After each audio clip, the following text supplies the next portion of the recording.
Bueno, Shalom Alejem. Vamos a iniciar esta mañana nuestro espacio de Torah, de nuestro Shiur de Torah, como es de costumbre todos los viernes, ¿verdad? Compartir estos espacios. Así que le doy la bienvenida a todos los que nos acompañan esta mañana en este salón y bueno, a todos también los que nos logran escuchar a través de estos audios que compartimos. Bueno, estamos esta mañana estudiando, o el día de hoy corresponde la parashá que lleva por nombre, a ver si alguno... el nombre es Vayelech. ¿Es la parashá número qué? La parashá 52. Vayelech, parashá, y traduce al español o al castellano. ¿Qué significa en español? Él fue. Él fue, también se le puede traducir y se fue, ¿ya? Se le puede traducir él se fue, o se fue, o fue, se le puede traducir al castellano Vayele. Ya se está cerrando un ciclo más de estudio de Torah. Recuerden que son 54 parashot, ya cerramos un ciclo. Estuvimos celebrando hace poco Yom Teruah, una festividad o una fecha señalada en la Torah, Yom Teruah, que se conoce también popularmente como Rosh Hashanah, que es el año nuevo, se le llama así en la corriente tradicionalista, pero torágicamente o bíblicamente se le llama Yom Teruah. Estuvimos celebrándola hace poco, que es el inicio del séptimo mes, del calendario hebreo. ¿Oyeron? Calendario hebreo, séptimo mes. Entonces, el mes de Etanim, en hebreo se llama Etanim, del calendario hebreo. Y este séptimo mes, tenemos el ayuno de Yom HaKippurim. Tenemos el ayuno de Yom HaKippurim, que es el ayuno de 24 horas que se hace, ayuno de 24 horas que se va a realizar, y ese día se considera un día de Shabbat. Es decir, de los que están acá presentes, si fuera un talmid de Torah, o sea, un observante de Torah, ese día sería exonerado de elaborar. ¿Ah?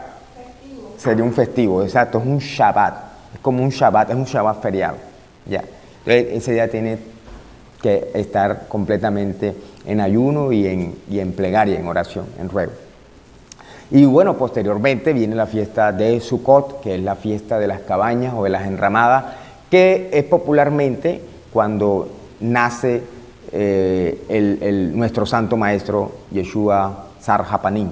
Ya nace en la fiesta de Sukkot, la fiesta de las enramadas, que después con la tradición cristiana se le fue a conocer como la pesebrera, que nació en una pesebrera. Y realmente eso no es pesebre, es la fiesta de Sukkot, cuando él nace en la fiesta de Sukkot. Y precisamente para esta época, ¿sí? Para esta época, no para diciembre como se dice en la tradición cristiana. Bueno, señores, entonces estamos en la parashá Vayelech, y se fue o fue. Vamos a leer entonces, esta parashá es bastante cortica, no sé si la alcanzaron a leer, es bastante cortica esta parashá. Entonces vamos a leer, prácticamente vamos a leer algunos textos aquí de esta parashá. No sé si, voy a leer el primer versículo, el segundo y después vamos leyendo y avanzando y vamos analizando, haciendo unos análisis de algunos versículos. ¿De acuerdo? Muy bien, bendito sea Hashem esta mañana. Dice el versículo 1, Moshe fue y transmitió estas palabras a todo Israel. ¿Cómo dice la versión que ustedes tienen por allá? Fue pues Moisés que habló en estas palabras a Israel. Fue pues Moisés y habló estas palabras. En español, en hebreo es Vayele Moshe. Vayele, empieza diciendo Vayele porque se llama la parashá Vayele. Vayele Moshe. Moshe fue y transmitió estas palabras a todo Israel. Y sigue el versículo 2. Les dijo, en este día tengo 120 años. En este día tengo 120 años. O sea, Moshe, ¿cómo sabía que tenía 120 años? Oh, porque venía haciendo un conteo, ¿verdad? Fíjense que no dice, a la Torá y no nos menciona de nada de cumpleaños, pero quiere decir que hacía un conteo de sus años de vida. Entonces dice, en este día tengo 120 años, ya no podré más salir y volver, pues Hashem me dijo, tú no cruzarás este Jardín. Aquí le está dando una noticia bastante fuerte Hashem a Moshe. Le está diciendo, tú no vas a cruzar este Jordán, o sea, no vas a entrar a la tierra prometida, no vas a entrar a la tierra de Canaán. Hashem tu Elohim, Él cruzará ante ti. Él destruirá estas naciones ante ti y tú las tomarás en posesión. Y dice, Yehoshua cruzará, Josué, cruzará ante ti, tal como ordenara Hashem. Hashem les hará lo mismo que le hizo a Sihón. Oiga, empezamos a leer y no hicimos la bendición. Vamos a decir la bendición para poder hacer el estudio. Barehu et Adonai Hameborah, Baruch Adonai Hameborah, Leolam Bae, Baruch Ata Adonai Elohenu Melech Haolam, Asher Bahar Banu Mikol Ha'amim, Benatan Lanu et Torato, Baruch Ata Adonai Noten HaTorah. Amén. Amén. Muy bien, entonces vamos por el versículo 5, ¿no? Ok. Ya esa sería la segunda aliyá, fíjate, la segunda aliyá. Cuando Hashem se los entrega a ustedes, procedan con ellos de acuerdo a todo lo que estipula este mandato que les ordeno. Sean fuertes y valerosos, no teman ni se desanimen ante ellos, pues Hashem tu Elohim, Él es quien va contigo, no te dejará ni te abandonará. Muy bien. ¿Ustedes alcanzaron a leer algo de la parashá esta semana? ¿Algunas haliyot, no? ¿No alcanzaron a leer alguna de las haliyot? Pregunto es porque si alguno alcanzó a leer alguna de las haliyot y tenga alguna inquietud de lo que haya leído en esta semana. Bueno, miren, en esta parashá, recuerden que lo que acabamos de leer hace un momento, se nos dice que Moshe fue y transmitió estas palabras a todo Israel. Una pregunta que se hicieron los sabios o los antiguos rabinos de Israel la pregunta es, ¿dónde fue Moshe? ¿A dónde fue Moshe? Dice, Moshe fue y transmitió, fíjense, Moshe fue y transmitió estas palabras a todo Israel. Entonces los rabinos se preguntan, ¿dónde fue Moshe? Porque si el texto hubiese dicho, Moshe transmitió estas palabras a todo Israel. O Moshe vino, ¿sí? Moshe vino y transmitió estas palabras al pueblo de Israel. ¿Se comprende lo que estoy tratando de decir? O sea, el texto hubiese dicho así. Moshe le transmitió estas palabras a todo el pueblo de Israel. Y ya, y se entiende lo que está sucediendo, ¿verdad? Se entiende que Moshe le está hablando a Israel. O también se hubiera dicho, Moshe vino y le habló al pueblo. Pero, sin embargo, la Torá dice, Moshe fue. Moshe fue. No dice que vino, sino fue. Entonces, los rabinos se preguntaron, como estábamos hablando ahorita antes de iniciar el shiur, antes de iniciar esta clase, decíamos que tenemos que siempre preguntarnos siempre y cuestionarnos. Siempre hay que cuestionarnos, siempre que estudiamos Torá o siempre que escuchamos un shiur, una clase, una disertación de Divrei Torá, o sea, de palabras de Torá. Cada vez que escuchamos una disertación de una Divrei Torá, debemos cuestionarnos, debemos preguntarnos, debemos indagar, ahondar en lo que estamos estudiando o leyendo. Entonces los rabinos se preguntaron, ¿dónde fue Moshe? ¿A qué lugar? ¿A qué parte fue Moshe? Entonces los rabinos dicen que, los sabios dicen que Moshe fue a una Beit Midrash. Eso es lo que dicen los rabinos, ¿no? Eso es lo que dicen ellos. Que Moshe fue a una Beit Midrash, o sea, a una casa de estudio. Pero uno se pregunta, ¿dónde había una casa de estudio en ese tiempo? ¿Verdad? ¿Dónde había una casa de estudio? O sea, de estudio de Torah.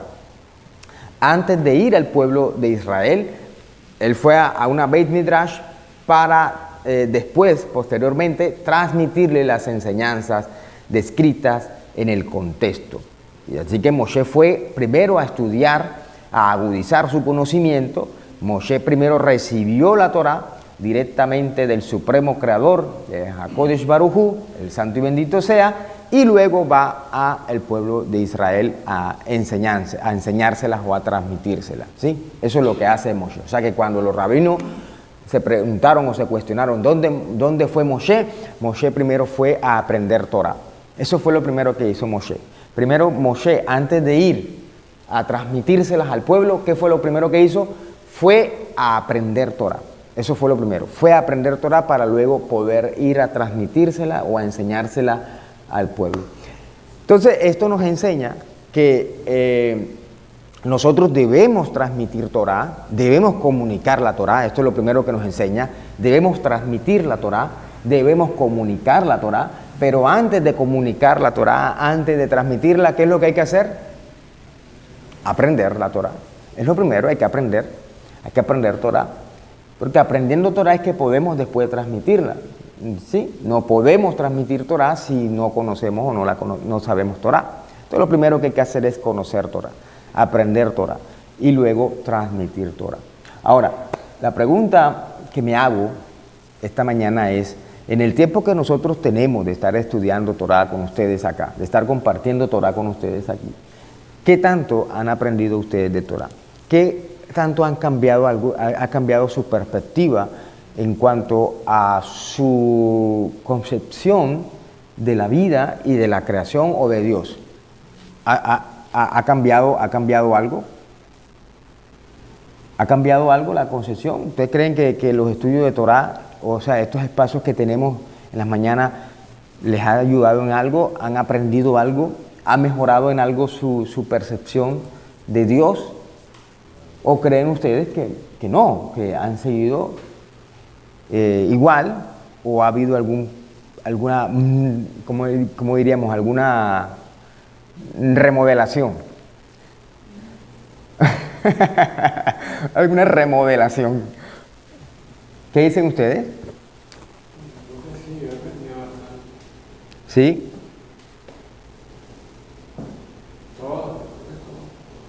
Sí, porque eso es lo interesante, ¿no? Porque que lo interesante es aprender, tener una visión distinta, ¿sí? Tener una visión distinta, y eso no es malo, Entonces, esta es la idea, pues, de estos espacios, es agudizar el pensamiento y agudizar el pensamiento de cada uno de ustedes, esa es la idea, ¿verdad? Bueno, entonces, esto es lo que los rabinos o los sabios de Israel responden a esa pregunta cuando dice, ¿dónde fue Moshe antes de ir al pueblo a transmitirle Torah? Bueno, Moshe va directamente a aprender Torah, directamente en una Beit Midrash, ¿verdad? Pero la pregunta es, ¿cuál es esa Beit Midrash? Bueno, una Beit Midrash donde directamente el que le enseña es Hashem, a Moshe. Moshe recibe la Torah directamente del Creador. Bueno, Parashá Vayele, y fue, o Moshe fue, es lo que le podemos traducir. Esta Parashá, en el versículo 9, me llama mucho la atención. Este versículo me llama la atención. Fíjense lo que dice el versículo 9. Moshe escribió esta Torá, dice, Moshe escribió esta Torá y la entregó a los sacerdotes. Fíjate, la escribió. Moshe escribió esta Torá, escribe la Torá. Y a mí me encanta porque, y siempre propongo este ejercicio, que todo estudiante de Torá debe tener un cuaderno, ¿verdad? Debería tener un cuaderno donde anote y apunte todas las enseñanzas, todas las cosas que va aprendiendo, todo lo que va aprendiendo. No quiere decir que escriba todo lo que el moré, el Sheliach Tzibur o el rabino está diciendo. No quiere decir que va a escribir todo lo que el rabino diga, sino lo que la persona aprendió, ¿sí? O sea, que haga una reflexión y diga, bueno, ¿qué he aprendido hoy? ¿Hoy qué aprendí? Bueno, hoy aprendí esto y esto y esto y esto y esta cosa. Entonces le escribe en su cuaderno. ¿Qué debo mejorar? Debo mejorar esto. ¿Qué no debo seguir haciendo? Esto. ¿Sí? Esas son las cosas que hay que escribir en el cuaderno para ir haciendo un ejercicio de introspección. Y eso nos ayude a ir cambiando nuestra forma de vivir. Entonces Moshe, dice el versículo 9, Moshe escribió esta Torá. O sea, Moshe escribió la Torá. Y se la entregó entonces después a quienes, a los Coanín, a los sacerdotes, se lo entrega, a los descendientes de Leví. Ahora, ¿para qué creen ustedes que Moshe le entrega la Torá a los sacerdotes? ¿Para qué creen ustedes que se las entregó? ¿Para que hicieran una biblioteca? Para que la aprendan y la transmitan. Es correcto, lo mismo que hizo él. Él la aprendió y la transmitió. Entonces se las entrega a ellos para que ellos la aprendieran y la transmitieran. ¿Sí? Porque eso que acabas de decir, ¿cómo es que es tu nombre? Dairo. Eso que acaba de decir Dairo es el principal ingrediente para la restauración del mundo. Eso que acaba de decir Dairo es el principal ingrediente para la restauración del mundo. Porque el mundo hoy, la situación en la que está, es porque no conoce Torah. Así de sencillo es el asunto. Por desconocer Torah, por eso es que la humanidad está en el grado de averá, en el grado de averá en el que el mundo está hoy en día, es porque desconoce la Torah. Si el mundo la conociera y la practicara, el mundo estuviera en un grado de kedushá, de santidad más elevado. Pero el mundo, en vez de estar en un grado elevado de kedushá, está en un grado inferior de averá. ¿Ya? Entonces, la restauración del mundo, como lo dijo Dairo, inicia con ese ejercicio, tomando y transmitiendo. Tomando y transmitiendo.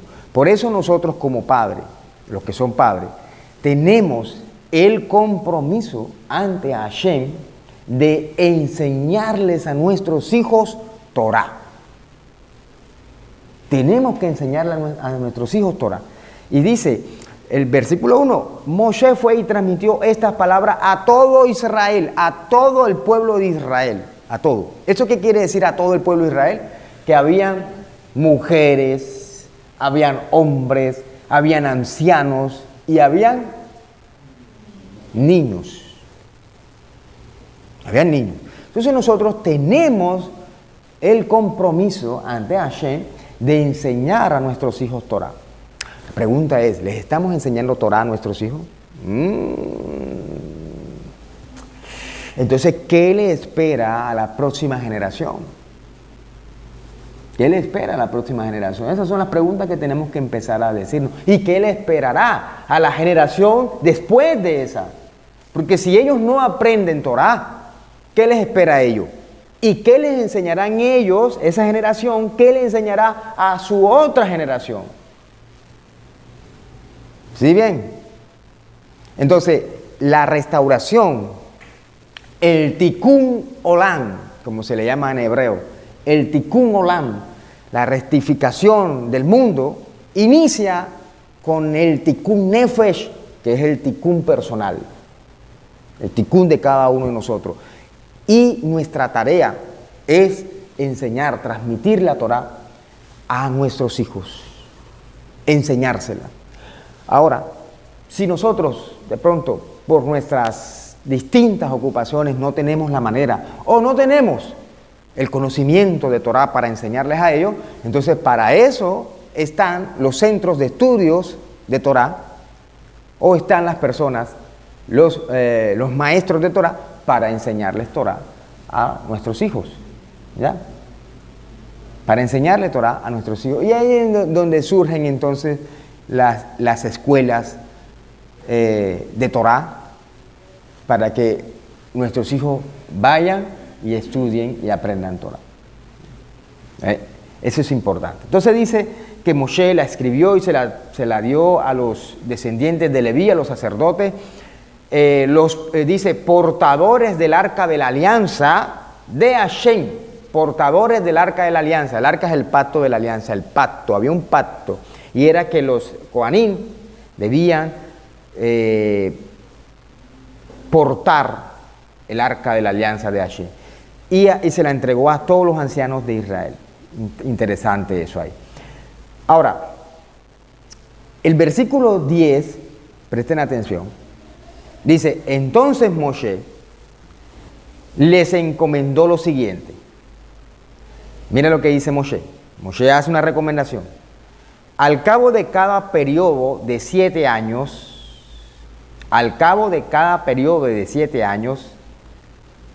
después de haber finalizado el año, el 7º año, llamado el año de Shemitah. ¿Cómo dice allá, Laura? Y les mandó Moisés diciendo, al fin de cada 7 años, en el año de la remisión, en la fiesta de los tabernáculos. Exacto. El año de la Shemitah se le llama al 7º año. Entonces aquí vamos a prestar un poco de atención. Hay un ciclo de 7 años, como la semana. ¿La semana cuántos días tiene? 7. 7 días tiene la semana. ¿Cuántos brazos tiene la menorá? Son 7 brazos que tiene la menorá, ¿verdad? Entonces, 7 días la semana, 7 años. Cada 7 días nosotros celebramos lo que llamamos el Shabbat. Cada 7 años, cada 7 días celebramos el Shabbat, ¿verdad? Celebramos Shabbat cada 7 días. Y ahora, el versículo 10 nos está diciendo que cada 7 años se celebrará el año de Shemitah, que es el año de la remisión. O sea, ese año era un año feriado. No era un día, era un año feriado. ¿Se está comprendiendo, Luisa? ¿Se está comprendiendo lo que digo? Si no, me dices. Exacto, era como un año de vacaciones. Era un año de vacaciones. Era un año de vacaciones. Era un año de reposo. Cada 7 años era un año de reposo. Ese año no se podía trabajar. Y era un año el año de la restitución. Y vivían de los ahorros. Es correcto. Y de la producción fluida de la tierra naturalmente. El año de la Shemitah se llamaba. Entonces, dice la Torá, fíjense lo que les estoy diciendo, fíjense lo que dice la Torá. Entonces, al cabo de cada periodo de 7 años, después de haber finalizado el año de Shemitah, o sea, después de haber terminado el 7º año, después de haberse terminado, dice, en la festividad de Sukkot, pero la festividad de Sukkot, ahorita que antes de iniciar la clase, yo les estaba diciendo que hace poquito habíamos celebrado, ¿qué? Yom Teruah o Rosh Hashanah. Y que ya estábamos en ¿qué mes? En el calendario hebreo, no en el calendario gregoriano. ¿Ah? El mes séptimo, el mes 7. Y ahora viene Yom Kippur, Yom HaKippurim, que es el día del perdón, el día del juicio, bueno, en fin. Y pasamos a Sukkot, en este mismo mes, el 7º mes. O sea, en el 7º mes, que en hebreo se llama Etanim, el mes, pero el calendario hebreo, no calendario gregoriano. Estaba pensando en agosto, septiembre, octubre, no. El mes Etanim del calendario hebreo, estamos en el 7º mes. Y viene, después de Yom HaKippurim, viene Sukkot, la fiesta de las enramadas. Entonces, fíjate bien, presten atención, porque si no se me van a perder aquí. Entonces dice, este versículo 10 dice, en la festividad de Sukkot, o sea, después de haber terminado el año el séptimo año, después de haberse terminado el séptimo año, el año de Shemitah, en la fiesta de Sukkot, o sea, en el mes ¿qué?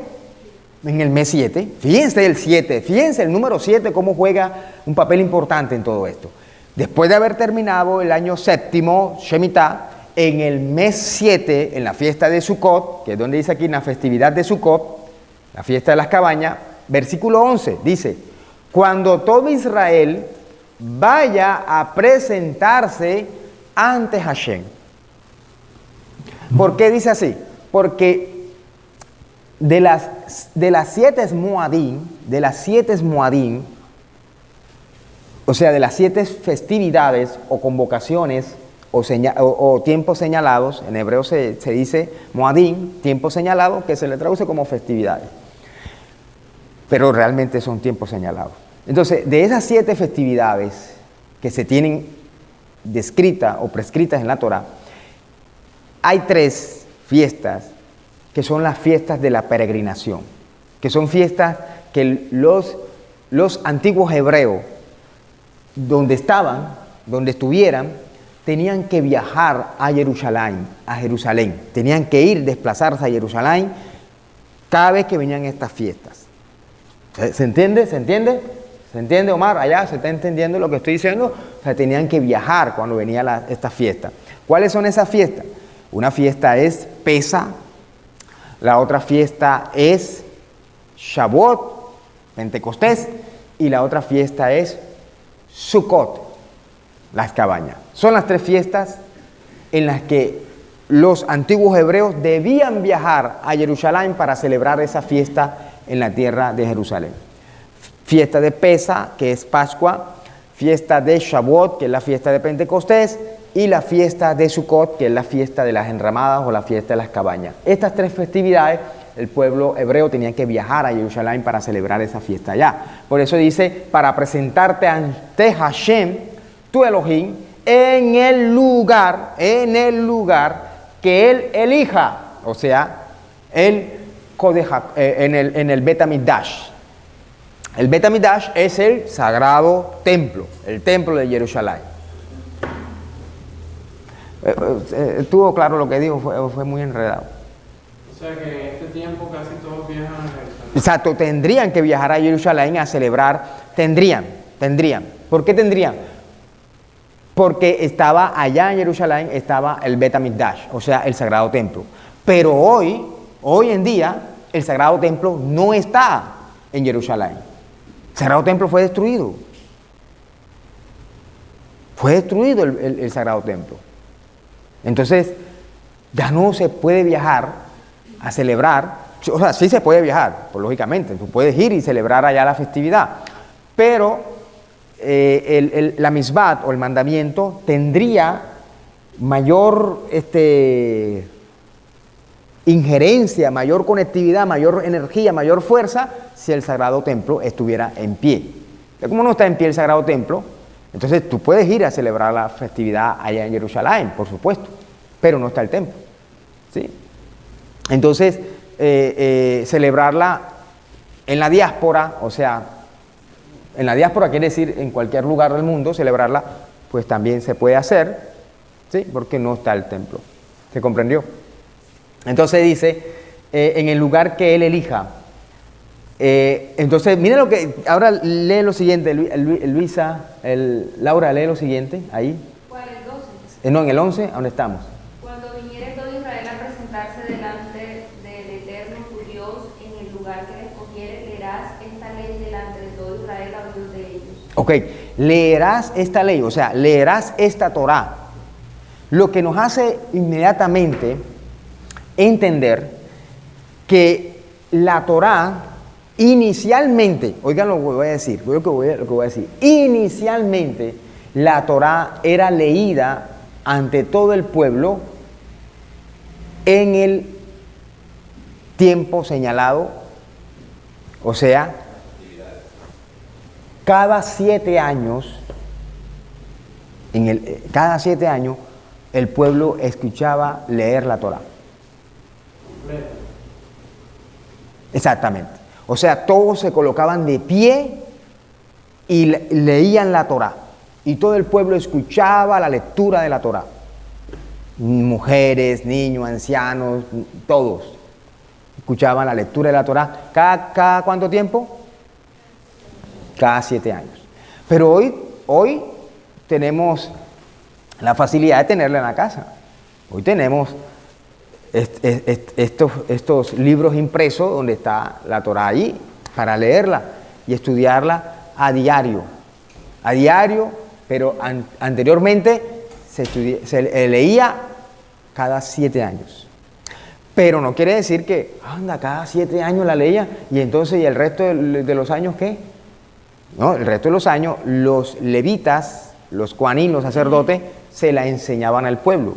Solo que en el año de Shemitah se leía a todo el pueblo, de manera colectiva, se reunía la Cajal, se reunía todo el pueblo y le era leída la Torá en ese año.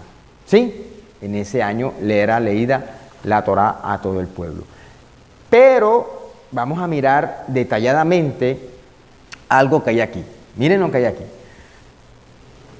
Dice la Torá, al final del año de la Shemitah, al final, o sea, ya se había terminado el 7º año. 7 años. Este año era llamado el año de la Shemitah, el año de reposo, un año shabático, un año de vacaciones, como dijeron por allá. Pero al final, o sea, al final del año, y el séptimo mes de ese año,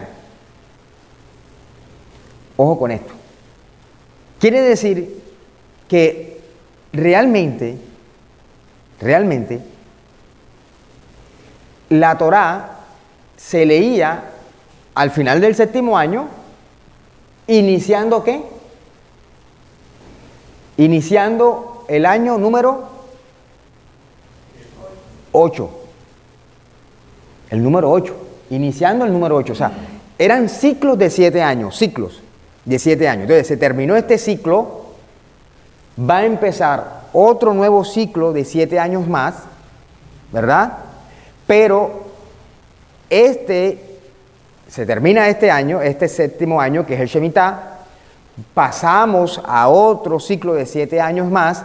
Pero este primer año de este ciclo, de este segundo ciclo, este primer año de este segundo ciclo, también es el año número 8.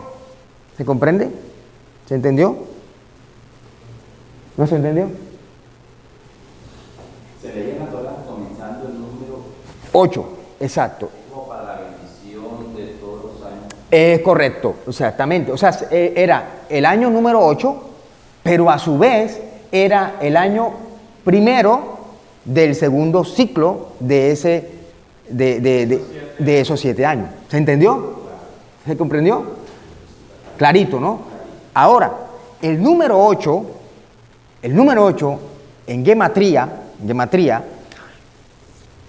significa algo nuevo. Recuerden que Noé, cuando se montó en el arca, cuando entró al arca, ¿cuántas personas entraron con él? ¿Cuántas personas en total habían en el arca? 8 personas nada más. Y el diluvio, el Mabul, cuando cayó el diluvio, se destruyó todo, y luego que cesaron las aguas, Noé, con las personas que estaban en el arca, que eran 8 en total, volvieron a repoblar la tierra. El número 8 significa algo nuevo. ¿Sí? Algo nuevo significa el número 8. Y el número 8, a su vez, representa el ciclo infinito. Porque si ustedes cogen el 8, lo tienen en sentido vertical, pero si lo colocan en sentido horizontal, ¿qué símbolo tenemos? El infinito. Entonces tenemos el número 8, es el infinito. Es un ciclo, se repite. Entonces tenemos otro ciclo de 7 años. Y si repetimos 7 ciclos de 7 años, escuchen con atención porque si no se me van a perder. Si repetimos 7 ciclos de 7 años, ¿cuánto sería? 7 por 7, 49, que sería entonces el año 50, el año de Yobel, el año del jubileo. ¿Ah? Eso es Torah, una cosa tan exacta, tan exquisita, ¿no? Una cosa tan exquisita. O sea, exactamente, los escenarios cambian los escenarios y cambian los actores. Cambian los escenarios y cambian los actores, pero todo se repite. Todo se repite. Por eso uno sabe, a través de la Torah, lo que viene. Una pregunta, cuando al inicio hablábamos de ese tema de los años, ya el 50, o sea, cuando se celebraba, bueno, el 49, 50, sí, no era el Shabbatón. Claro, era el año de Yobel, el año del jubileo, donde todo el mundo era liberado, donde todas las deudas eran perdonadas, donde todo se te restituía. Fíjate, si Shemitah, que es el año shabático, de un ciclo de 7 años, el shabático, el Shemitah, se restituían cosas. Ahora imagínate Yobel, que era un ciclo de 7 por 7. O sea, era el Shabbat por excelencia, por decirlo así, ¿sí? ¿Se entiende? Y ese era el año del jubileo, el año de la redención, el año donde el mundo era liberado. Y escuchen esto, para la gran redención final, es decir, para la época en la que la humanidad va a ser liberada de todas sus opresiones, debe ser precisamente para esta época, debe ser precisamente para este tiempo. O sea, todo debe alinearse, todo se debe alinear. Debe ser un año de Shemitah, pero a su vez debe ser un año de Yobel, un año de jubileo. Y debe ser en el 7º mes. Debe ser en el 7º mes, porque recuerden que en el 7º mes es cuando se celebraba Sukkot y era cuando la Torá era expuesta al pueblo, cuando la Torá era revelada al pueblo, en el 7º año, 7º mes, después del 7º año, 7º mes. Y el número 8, que quiere decir algo nuevo, iniciando algo nuevo. ¿Se comprende lo que estoy diciendo? Si no me están prestando atención, se están perdiendo de algo muy fuerte. Entonces, ojo con esto. Esto es importante. ¿Por qué es importante saberlo? Porque la manifestación de Mashiach, si no está dentro de estos lineamientos, entonces no es Mashiach. ¿Se comprende? No es Mashiach. Mashiach debe aparecer de acuerdo a estos lineamientos. O sea, un ejemplo. Si mañana, Bezrat Hashem, o sea, Dios lo permite y Dios lo quiera, si mañana escucháramos a alguien decir que es el Mashiach de Israel, hay un gran porcentaje de posibilidad de que lo fuera. ¿Por qué? Porque ya estamos en el 7º mes. Estamos en el 7º mes. Pero ahora, el interrogante es, ¿estamos en el año de Shemitah? O sea, debe todo alinearse. ¿Se entiende? No sé si se está comprendiendo. Debe alinearse todo. O sea, debe ser Shemitah, debe ser 7º y debe ser Yobel. Todo se debe compaginar. Si todo se compagina y la persona y se manifiesta Mashiach, entonces ese es el Mashiach. ¿Se entiende lo que estoy diciendo? Deben alinearse las agujas del reloj. Deben coincidir las agujas. Minutero y segundero y la hora. Moadim, la palabra Moedim o fiestas, que traduce más exactamente tiempo señalado. ¿Ya? Bueno, ahora voy a dejar una pregunta polémica porque ya el tiempo se nos fue. Aquí tendríamos todavía para seguir conversando, pero para ya cerrar este shiur y dejar una pregunta polémica tanto para ustedes como para todos los que nos escuchen después a través de este audio. La pregunta polémica es esta: si cada 7 años se celebraba un año de Shemitah, un año de remisión, un año sabático, y repetitivamente ese ciclo de 7 años nos llevaba hasta el año de Yobel, el año 50. ¿Qué posibilidades hay? Y el séptimo mes, dice aquí, al cabo del periodo de 7 años, ¿verdad? El año de Shemitah, en la festividad de Sukkot,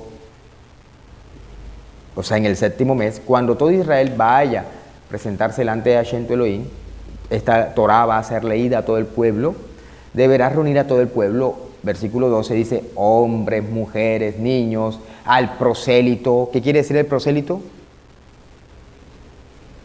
El que no es, exactamente, el que no es nativo propiamente del pueblo, o sea, el que no es de descendencia directa del pueblo, pero que está incluido o imbuido en el pueblo. Entonces fíjense que en la antigüedad todavía ya la Torah nos hablaba de personas injertadas en Israel. En la antigüedad ya habían personas injertadas en Israel, los prosélitos. Ya habían gente injertada en Israel. Y cuando a través de el Rayedda, a través del Rayedda es Rabbi Yeshua ben David, a través del Rayedda se abre, el Rayedda abre una puerta, él abre una gran puerta, y a través de él, todos los que quieran serían injertados en Israel también. Es como una puerta que él abre para que fueran injertados todos los que quisieran ser injertados en Israel o añadidos a Israel.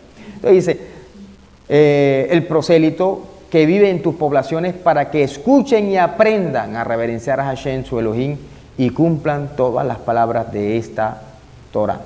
El versículo 13, y así los hijos de ellos que no saben, escucharán y aprenderán a temer a Hashem su Elohim durante toda su vida en la tierra a la que se dirigen cruzando el Jardín para tomar en posesión. El versículo 13 es lo que decía Dairo, ¿ve? Lo que decía Dairo ahorita, es el versículo 13, lo que Dairo dijo. Y así los hijos de ellos que no saben, escucharán y aprenderán a temer a Hashem su Elohim. Entonces, la pregunta polémica es la siguiente. Si el número 7 siempre está presente en lo que estamos estudiando, ¿qué posibilidades hay que un año, ojo, ya se dieron cuenta que la Torah nos mencionó hace un momento en el versículo 10 un ciclo de 7 años, un ciclo de 7 años shabático, ¿verdad? Un ciclo de 7 años shabático, y que cada 7 años era declarado año de Shemitah. Sabemos que cada 7 días es declarado día de Shabbat. ¿Qué posibilidades hay? Entonces, que un año bíblico constara no de 12 meses, sino 7 meses. Ojo, es decir, que es posible que el año bíblico no estaba dividido en 12 meses, sino nada más en 7 meses. ¿Ah? Por eso te estoy diciendo, es una pregunta polémica, un planteamiento polémico. Y esto nos lleva ahora a plantearnos o a replantearnos algo. Si Moshe tenía 120 años, realmente, si eran un año, periodos de 7 meses, entonces Moshe no podría tener 120 años, sino, ¿cuánto? Hagan cálculo. ¿Ah? No sé si se está entendiendo la dinámica. ¿Cuánto sería? 240. No, exacto, 60 o 70 años. 70 o 60 años. Cuando dijo que tenía 120. ¿Se entiende lo que estoy haciendo el ejercicio? Es polémico, por eso digo, es una pregunta polémica. Y estos planteamientos, cuando los hacía en la sinagoga ortodoxa, siempre me llevaba mis reprimendas, ¿no? Claro, siempre me llevaba mis reprimendas. Porque entonces, es decir, que Moshe no tenía 120 años realmente. O sea, haciendo una conversión a nuestro tiempo. O sea, me hago entender, haciendo una conversión. O sea, porque él calculaba su tiempo cada 7 años, cada 7 meses, ¿verdad? Los 30 días, exacto, porque ahora ese es otro tema más profundo. Porque posiblemente, óiganlo bien, porque posiblemente sí era un periodo anual de 7 meses, pero que los meses no se conformaban de 28 o 29 días, sino de más días. Exactamente, tendrán que ser meses aproximadamente de 50 días para que pudiera cerrar un año, para que pueda ocurrir el tiempo de traslación de la Tierra alrededor del Sol. Ese es un planteamiento bastante interesante, inquietante. Es interesante e inquietante. ¿Ya? Eso les decía, cuando yo hacía estos planteamientos. Y se aproxima a los 350, sacando cuenta matemáticamente. Si eran de 50 días, los meses del año de 7 meses, entonces serían 350 días. Claro, entonces, ahora, para reafirmar un poco más y ponerle un poco más de picante a la cosa, cuando tú estudias la Torá, en la Torá tú no vas a encontrar nada más hasta 7 meses. O sea, el quinto mes, sexto mes, séptimo mes en la Torá. No vas a encontrar que diga en el mes 12, por ejemplo, o en el mes 10. No. Ojo, estoy hablando de la Torá. ¿Ah? Hasta el mes 7. Entonces, eso es un planteamiento bastante cosquilloso, espinoso, que despierta mucha intriga y mucha... La luna juega un papel importantísimo. Un papel muy importante. Mira, la luna, cuando la luna, por ejemplo, está relacionada con la celebración de Rosh Chodesh, el inicio de cada mes. La luna marcaba el inicio de un nuevo mes. O se guiaban por esos meses para tener tantos años por la rotación. Entonces, esto nos lleva a un cuestionamiento. El calendario actual judío, ojo, el calendario actual judío estaría en lo cierto o hay algún desfase. Pero entonces, aunque se basa en hacer esa pregunta y ese planteamiento, es porque el estudio de la clase se hacía en 7 meses, pero si los otros meses, pues simplemente no, o se hacía intercalado, simplemente no se estudiaba, o sea... Bien lo creo. ¿Cómo? Bien lo creo. ¿Cómo es que lo creo? Bien creo los otros 6 meses. ¿Cuánto eran? Es que Pero ¿y tú que sabes que solamente se estudiaban 7? 7 más. Porque... Señor, y si los otros 6 meses no querían estudiar, no dedicarse a otra cosa. Interesante, interesante, interesante. Eso. Interesante. Eso es estudiar Torah. Cuestionarse, preguntarse, llevar la razón al nivel más exigible. ¿Ya?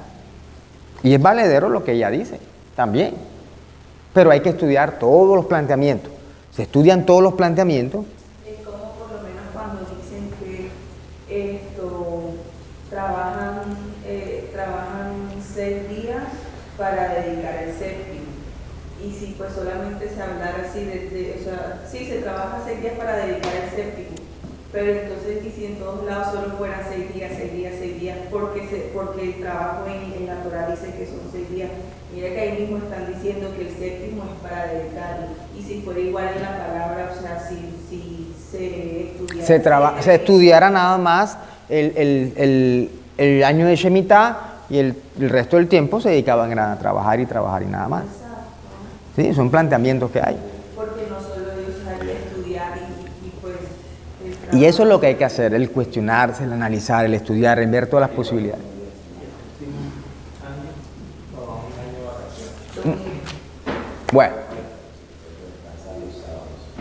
Bueno, muy bien.